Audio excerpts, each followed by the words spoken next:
Hello students, welcome to the Maths channel. So here I am again with the question of the day. Today the question is from functions and theory of equations. It's a mix of function and theory of equations. Let's start.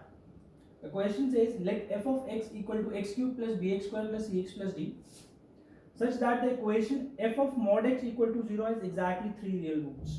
Okay. If f of x attains its local minima at x equal to 2 and b is less than 0 and c is greater than 0, then the value of b cube plus d upon c square.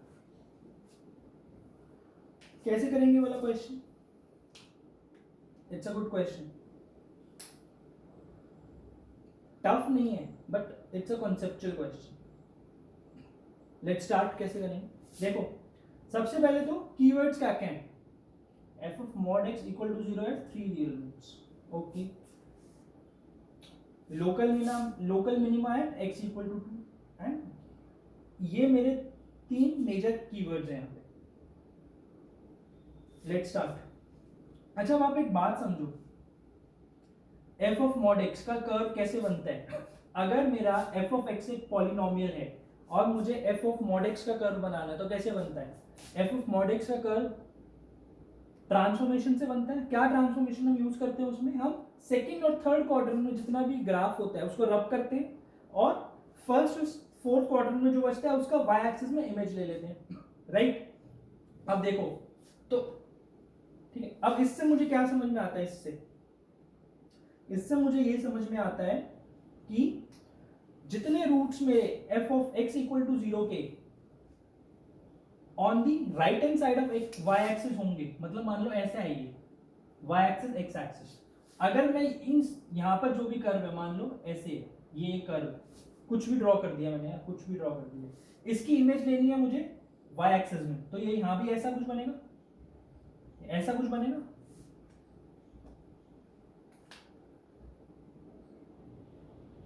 इसकी same image है. तो मुझे ये समझ में आ रहा है कि जितने रूट्स मेरे यहां पर होंगे उतने ही रूट्स यहां पर भी होंगे. तो हमेशा इवन नंबर ऑफ रूट्स होंगे. या तो कोई भी रूट नहीं होगा. मान लो ऐसा कर्व है,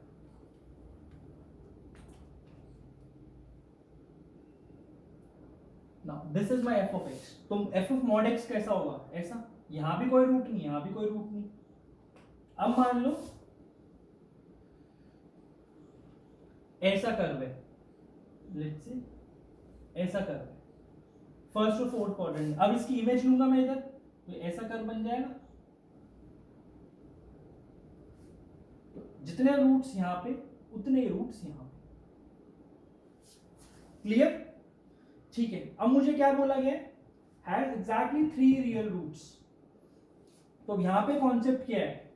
देखो इवन नंबर ऑफ रूट्स है हमेशा, सॉरी, बट यहां पे तो बोल रहा है odd number of roots, 3 roots है. तो वो कैसे हो सकता है? वो तभी हो सकता है जब एक root f of x equal to 0 का 0. तो मतलब क्या सिचुएशन होगी? सिचुएशन कुछ ऐसी होगी. फर्स्ट सिचुएशन 1 इज, तो मतलब एक रूट तो मुझे पता है कि x इक्वल टू 0 है f of x का. दूसरी सिचुएशन क्या होगी? 1 रूट पॉजिटिव हो, क्योंकि देखो मुझे ये पता है कि अब अगर मेरे 3 है f of mod x equal to 0 के, तो मुझे उन्हें कैसे डिस्ट्रीब्यूट करना पड़ेगा? एक रूट पॉजिटिव होगा क्योंकि उसी की इमेज बनी होगी जो 3 में कन्वर्ट हुआ होगा. मतलब कि ऐसा होगा कुछ. देखो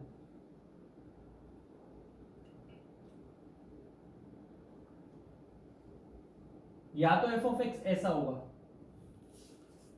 ठीक है, एक रूट पॉजिटिव, एक 0, एक नेगेटिव. जब हम इसका f of mod x बनाएंगे तो ये वाला कर्व रब हो जाएगा इतना पार्ट और यही ऐसे बन जाएगा. तो 3 रूट्स आ जाएंगे. राइट. इसका f of mod x क्या बनेगा? इसका f of mod x कुछ ऐसा बनेगा.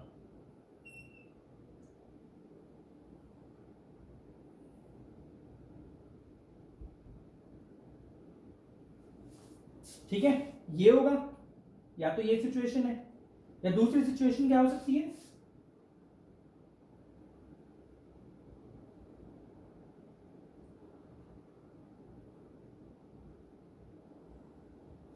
ऐसा कि एक क्या रिपीटेड रूट है और एक जीरो है, मतलब दो रिपीटेड रूट और एक जीरो, और इसका एफ ऑफ मॉड एक्स कैसा बनेगा? This is F of x. तो एफ ऑफ मॉड एक्स कैसा बनेगा, कैसे बनेगा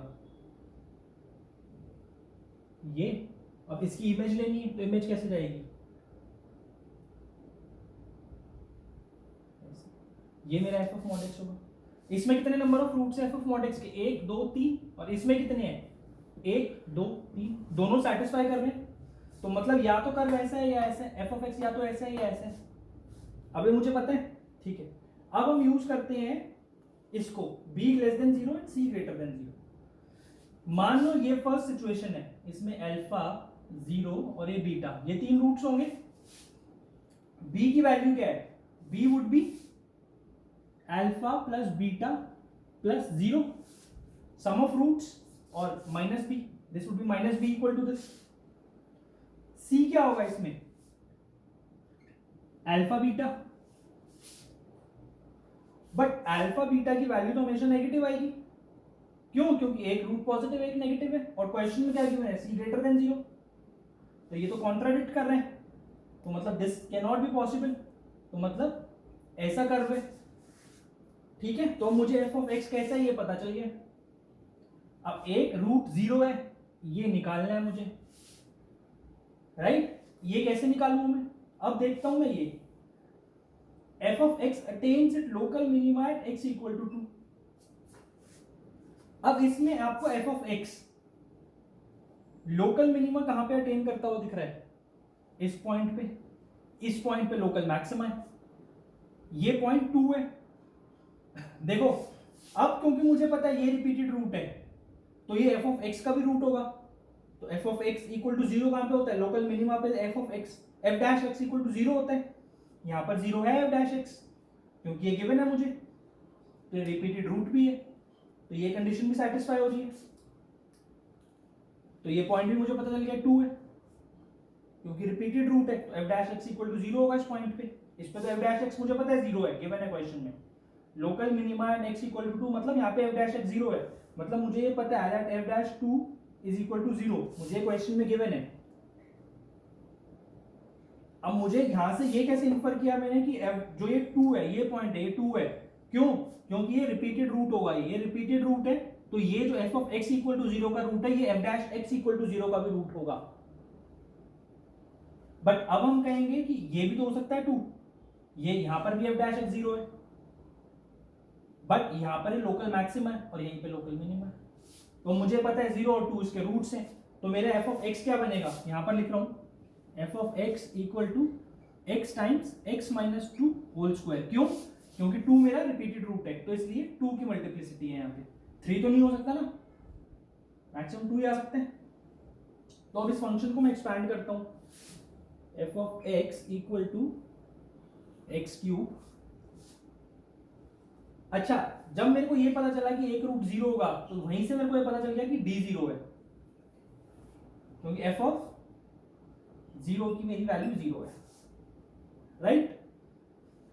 तो ये बनेगा फंक्शन मेरा x cube plus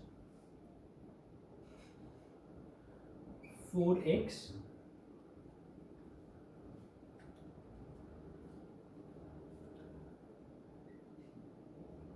x cube minus 4x square plus 4x, ये मेरा एफ ऑफ एक्स है, ये मुझे एफ ऑफ एक्स पता चल गया, ठीक है। अब b की वैल्यू क्या है मेरी? -4, d 0 and c is equal to 4। तो अब मैं इस एक्सप्रेशन में पुट करूं और आंसर आएगा, क्या आंसर आएगा? -4 cube, that will be -64 upon c square, c is 4 square 16, this is equal to -4,